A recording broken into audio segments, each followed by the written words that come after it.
बोलिए अहोई अष्टमी माता की। भक्तों, कार्तिक मास की अष्टमी तिथि को अहोई अष्टमी का त्योहार सभी माताएं अपने बच्चों की दीर्घायु, उनके आरोग्य और उनकी रक्षा करने हेतु मनाती हैं। इस दिन सभी माताएं व्रत उपवास रखती हैं और अहोई माता के साथ साथ भगवान गणेश, भगवान शिव और माता पार्वती का भी पूजन करती हैं।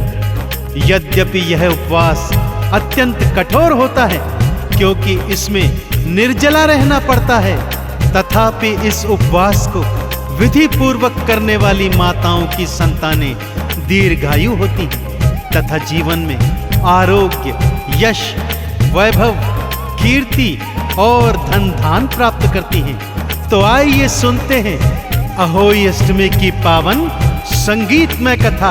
एक बार फिर बोलिए, बोलिए अहोई अष्टमी माता की।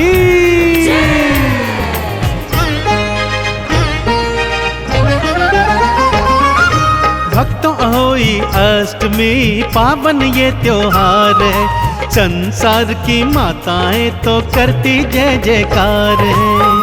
अहोई अष्टमी पावन ये त्योहार है, संसार की माताएं तो करती जय जयकार है। अहोई अष्टमी नमो नमः, माता अहोई नमो नमः, आदि भवानी नमो नमः, माँ कल्याणी नमो नमः। अहोई अष्टमी नमो नमः, माता अहोई नमो नमः, आदि भवानी नमो नमः, माँ कल्याणी नमो नमः।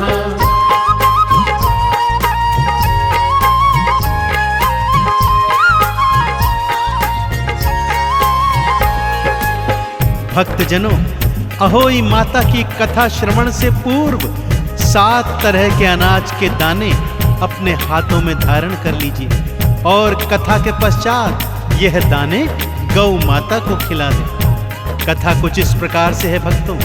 किसी नगर में एक साहूकार अपनी पत्नी, 7 पुत्र और पुत्रवधुओं के साथ रहा करता था। उन 7 भाइयों की एक लाडली बहना भी थी जो दीपावली के अवसर पर अपने मायके आई हुई थी। दीपावली में घर लीपना था, अतः साहूकार की 7 बहुएं अपनी ननद के साथ जंगल में मिट्टी लेने हेतु गईं। परंतु भक्तों, साहूकार की बेटी जहां मिट्टी खोद रही थी, वहां भूमि के नीचे एक स्याहू अर्थात साही अपने बच्चों के साथ रहती थी और बेटी की खुरपी के प्रहार से स्याहू का बच्चा मर गया। स्याहू ने क्रोध में क्या श्राप दिया, आइए सुनते हैं। तूने मेरा बालक मारा, जा श्राप मैं देती हूँ, आज अभी से मैं तेरी तो कोख को बंधवा देती हूँ। उसने भाभी से करी प्रार्थना, मेरी जगह कोख बंधवा लो। छोटी भाभी हुई तैयार फिर अपनी कोख बंधाने को। तब से उसकी संतानें होती काल शिकार है, संसार की सारी माएँ करती जय जयकार है। अहोई अष्टमी नमो नमः, माता अहोई नमो नमः, आदि भवानी नमो नमः, माँ कल्याणी नमो नमः।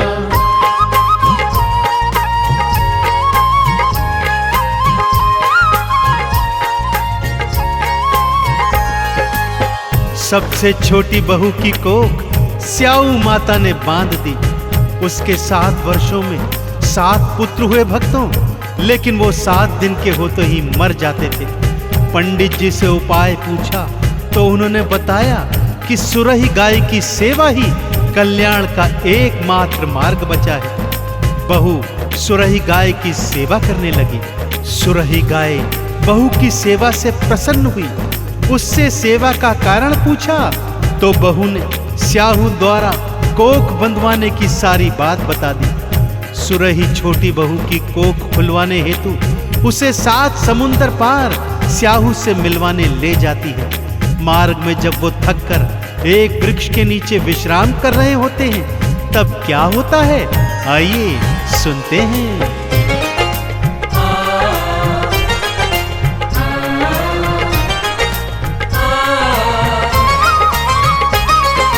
वृक्ष के नीचे बैठ गए थे दोनों ही विश्राम करे।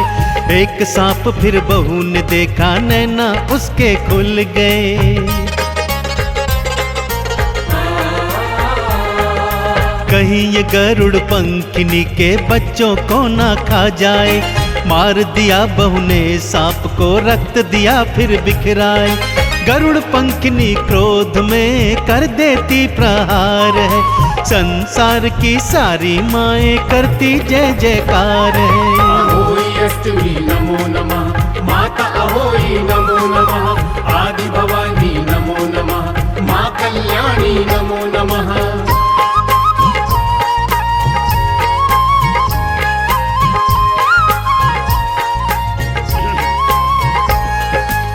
जिस वृक्ष के नीचे वो आराम कर रहे थे, उसी वृक्ष पर गरुड़ पंखिनी का घोंसला था, जिसमें उसके छोटे छोटे बच्चे थे। गरुड़ पंखिनी जब लौट कर आई, उसने भूमि पर गिरा रक्त देखा तो सोचा बहू ने उसके बच्चों को मार दिया है, और वो उसे चोंच मारने लगी।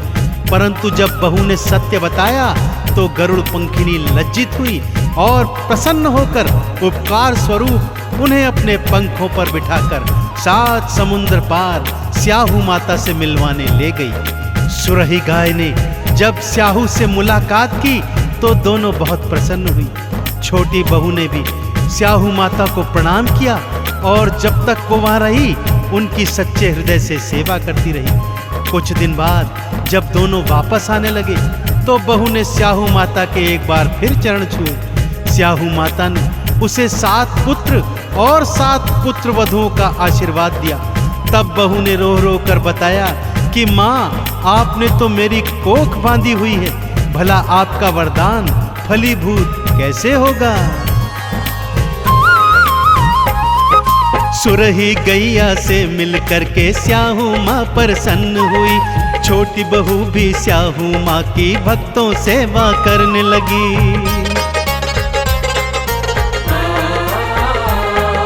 7 पुत्रों और 7 बहू का उसको आशीर्वाद दिया। कैसे संभव होगा माता, आपने कोख को बांध दिया। स्याहू मैया बोलती तू बड़ी होशियार है, संसार की सारी माता करती जय जयकार है। अहोई अष्टमी नमो नमः, माता अहोई नमो नमः। आदि भवानी नमो नमः, माँ कल्याणी नमो नमः।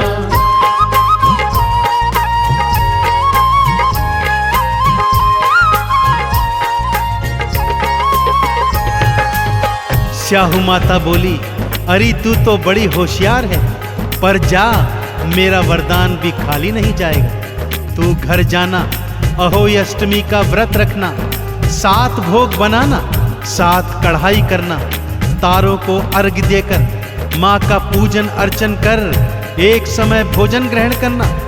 बहू घर आई तो अपने 7 पुत्रों को जीवित पाई। 7 बेटे बहुओं को एक साथ देखकर मारे प्रसन्नता के उसके अश्रु निकल आए। वो मन ही मन अहोई माता की जय जयकार करने लगी और अहोई माता के उद्यापन की तैयारी करने लगी। सभी ने अहोई अष्टमी का व्रत रखा, माँ को 7 तरीके के भोग लगाए, माँ की पूजा आराधना की, चारों को अर्घ्य देकर एक समय भोजन ग्रहण किया और माँ के नाम का गुणगान किया। माँ ने दर्शन दिए, सबने प्रार्थना की कि माँ, जिस तरह छोटी बहू पर आपने कृपा दिखाई, संसार की सभी माताओं पर कृपा करना और उनकी संतानों को आरोग्य, यश, कीर्ति, वैभव, धन धान से परिपूर्ण रखना। तो बोलिए अहोई अष्टमी मैया की।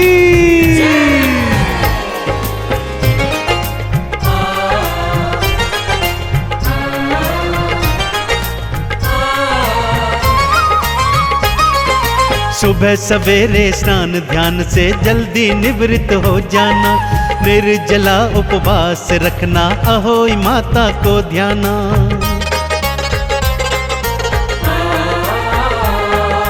रात में तारों को अर्घ्य दे के माँ का पूजन कर जाना, धूप दीप नैवेद्य जला के चंदन तिलक लगा जाना। माँ अहोई अष्टमी करती बेड़ा पार है, संसार की माताएं तो करती जय जयकार है। अहोई अष्टमी